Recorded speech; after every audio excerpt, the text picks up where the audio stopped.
کہ جنگجو بندہ، فوجی بندہ روزہ چھوڑ سکتا ہے دوران لڑائی، مجاہد بندہ روزہ چھوڑ سکتا ہے،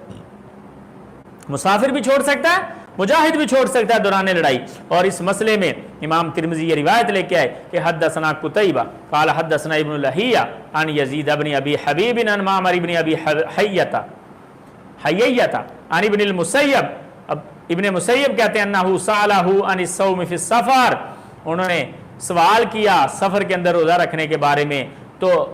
انہوں نے بیان کیا کہ ان عمر ابن الخطاب، کہ سیدنا عمر بن خطاب رضی اللہ تعالیٰ عنہ خلیفہ دوم، وہ فرماتے تھے غزونا مع النبی صلی اللہ علیہ وسلم غزوتین فی رمضان، ہم نے اللہ کے نبی کے ساتھ مل کے 2 لڑائیاں کی ہیں رمضان میں،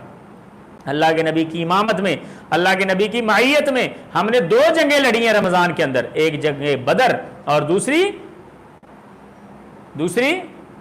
فتح، یعنی فتح مکہ کی بات ہو رہی ہے کہ فتح مکہ کا سفر بھی ہم رمضان کے اندر تھے، فَأَفْتَرْنَا فِيهِمَا، دونوں اوقات میں ہم نے روزے کھولے ہیں۔